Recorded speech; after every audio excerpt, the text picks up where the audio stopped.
নেত্রকোনার মদনে ১১ বছর বয়সী এক শিশুর জন্ম দেওয়া নবজাতকের ডিএনএর সঙ্গে অভিযুক্ত মাদ্রাসা শিক্ষকের ডিএনএর মিল পাওয়া গেছে।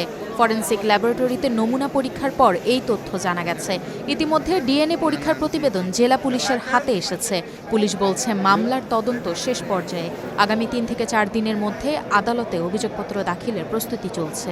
এ সম্পর্কে পুলিশ প্রথম আলোকে বলেন, এখন আমরা খুব দ্রুততর সময়ের মধ্যে ২-৩ দিনের মধ্যে চার্জশিটটা দিয়ে দিব এবং বিচারের আদালতে সোপর্দ করবো আর কি। মামলার নথি সূত্রে জানা যায় ৪ বছর আগে ওই শিক্ষক একটি মহিলা কওমি মাদ্রাসা প্রতিষ্ঠা করে। মা বাবার বিচ্ছেদের পর শিশুটি নানার বাড়িতে থেকে ওই মাদ্রাসায় পড়াশোনা করত। তার মা সিলেটে গৃহপরিচারিকার কাজ করতেন। শিশুটি অসুস্থ বোধ করলে এবং শরীরে পরিবর্তন দেখা দিলে তার মা বাড়িতে ফিরে আসেন। পরে ১৮ এপ্রিল মদন পৌর শহরের একটি ক্লিনিকে পরীক্ষা নিরীক্ষার পর চিকিৎসকেরা শিশুটিকে অন্তঃসত্ত্বা বলে জানান।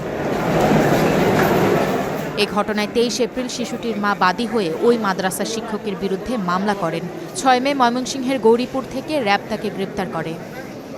আমানুল্লাহ হুজুর, তার সাথে যে ডিএনএ প্রোফাইল করা হয়েছে বাংলাদেশ পুলিশের সিআইডি থেকে করা হয়েছে, সেখানে দেখা গেছে যে শিশুর গর্ভে যে শিশু জন্ম হয়েছে সেই শিশুর সাথে তার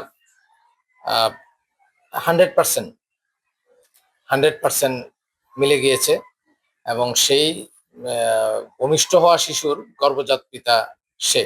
অভিযোগ ওঠার পরে সে নিজেকে নির্দোষ দাবি করতেই পারে, কিন্তু সে যে প্রক্রিয়ায় নির্দোষ দাবি করেছে এবং পরিবারটিকে হেয় প্রতিপন্ন করেছে, হুমকি দিয়েছে অনবরত, এবং যে চিকিৎসকের কাছে গিয়েছিল শিশুটিকে নিয়ে, চিকিৎসকের এখানে ধরা পড়েছে, সেই চিকিৎসককে প্রাণনাশের হুমকি থেকে শুরু করে সামাজিকভাবে হয়রানি করেছে এবং সামাজিক যোগাযোগ মাধ্যমে যে প্রোপাগান্ডাটা করেছে এবং এই যে মিথ্যা গুজব রটিয়েছে যে ডিএনএ টেস্ট হয়ে গেছে, তো তারা কোথায় এই যে ডিএনএ টেস্টটা করেছে এবং এই সব মিলিয়ে এখন তার বিরুদ্ধে একটা ডিজিটাল আইন অনুযায়ী তার বিরুদ্ধে একটা অভিযোগ আমি মনে করি যে রাষ্ট্রের নেওয়া উচিত।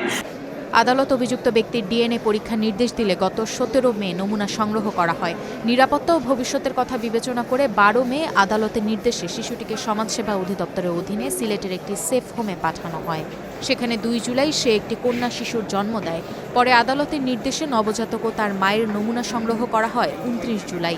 আসামি মাদ্রাসা শিক্ষক বর্তমানে কারাগারে আছেন, আর নবজাতক সহ শিশুটি সিলেটের সেফ হোমে রয়েছে।